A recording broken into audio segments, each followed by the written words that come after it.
Welcome to IPS Capital's 6-monthly update. We're joined today by Chris Brown, IPS's CIO, who heads up the investment committee and who is responsible for its investment strategy. Good afternoon, Chris. Hi. So firstly, how was the first half of 2016? Well, I think it'll be no surprise to our listeners that it's been a year so far of surprises. Now, you can argue whether Iceland beating England was a surprise or not, but I think Trump was definitely a surprise. The collapse of the Labour Party in many ways has been a surprise. And I think in terms of markets, there's been two big surprises. The first is a positive one, which is that China did much better than people thought it would do at the beginning of the year. And that's been important because in the first couple of weeks, markets fell between 10 to 15%. But because China was quite stable and did well, they recovered. Emerging markets recovered, commodities recovered, oil recovered. So there's been some decent money to be made in some of those markets. The second surprise, again, obviously has been Brexit. And there it's much harder to paint a rosy picture from a market and an economic perspective. But those are the big two themes for the year. And so what actions have you taken in the portfolios recently? Well, in terms of Brexit, it was always tough because it was a coin toss, essentially, and that's how really it turned out to be. But because of the risk involved, we cut our equities at the beginning, sort of a few weeks before. We bought some US Treasuries, which are in dollars, so they benefited a lot from currency weakening, and they've really worked very well for us.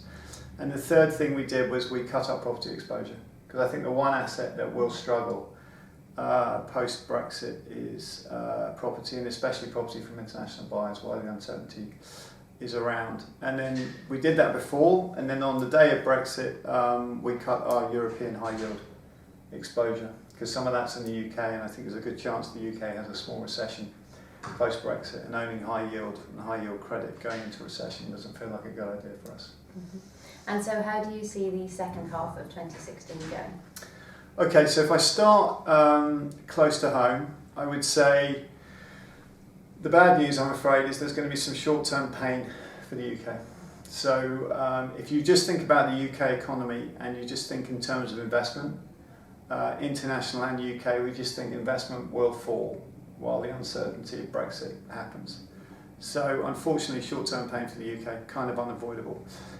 The silver lining of that, I think, is that to the rest of the world, the UK will look like a bit of a mess.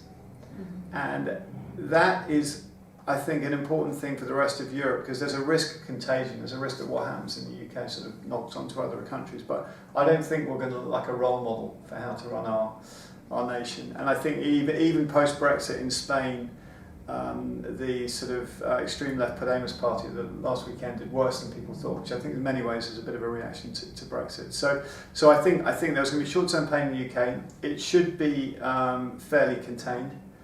We don't see much contagion, and so that should mean that there's still opportunities, I think, outside. And so if outside the UK, so I think if you look for the rest of the world, US is up for the year.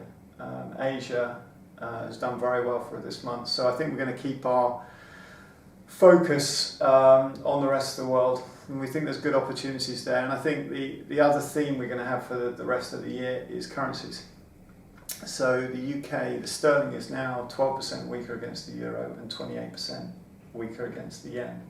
And I think being on the right side of those sorts of currency moves is going to be a big driver of client return going forward. So we're going to keep focused on that. That's great. Thank you very much, Chris. Thank you. If you'd like further information about IPS Capital or our investment strategies, please call us on 0207 469 6830 or email us at info@ipscap.com or our website at www.ipscap.com. Thank you.